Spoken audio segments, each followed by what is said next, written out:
Hi welcome back. Tomato పచ్చడి ఇలా చేసుకోండి. చాలా ఈజీ అండ్ టేస్టీగా ఉంటుంది. ఫస్ట్ టైం చేసుకున్నా కూడా మీకు టేస్టీగా వస్తుంది. అంత ఈజీగా చూపించాను.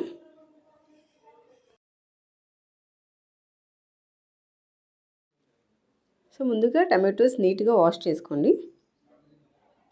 ఇక్కడ ఒక 6 తీసుకున్నా. 6 టమాటోస్, కొంచెం చింతపండు, ఒక స్పూన్ మస్టర్డ్ సీడ్స్, ఆవాలు, ఒక హాఫ్ స్పూన్ మెంతులు తీసుకొని వేయించి మిక్సీకి పెట్టేసేయండి.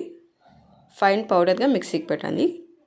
ఇక్కడ 6 టమాటోస్ నేను నీట్గా చిన్న పీసెస్గా కట్ చేసుకున్నా. వాష్ చేసి వెట్ లేకుండా నీట్గా రబ్ చేసేయండి, తుడిచేసేయండి తడి లేకుండా. సో ఆ కట్ చేసుకున్న టమాటో ప్లస్ చింతపండు ఇక్కడ కొంచెం నూనె వేసి వేయించేస్తున్నా. బాగా ఫ్రై చేసేయండి. చల్లారాక మిక్సీకి పెడుతున్నాను. కొంచెం ఉప్పు, ఆ 6 టమాటోస్కి ఒక 3 స్పూన్ అంతా ఉప్పు పడుతుంది, చిన్న స్పూన్. కారం 2 పెద్ద స్పూన్స్ వేసా, అది మీకు ఎక్కువ కావాలంటే ఎక్కువగా యాడ్ చేసుకోండి.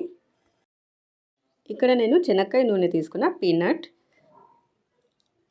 నూనె వేసి కొంచెం పోపు దినుసులు, కరివేపాకు, తెల్లగడ్డ, ఎండుమిర్చి,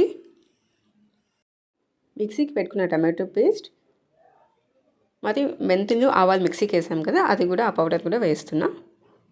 వేసి ఒక చిన్న మంట మీద ఒక 4 మినిట్స్ ఫ్రై చేయండి. ఇది ఒక 1 వీక్ 10 డేస్ దాకా మనం బయటనే పెట్టుకోవచ్చు. వేడి అన్నానికి అయితే టేస్ట్ చాలా బాగుంటుంది. Thanks for watching.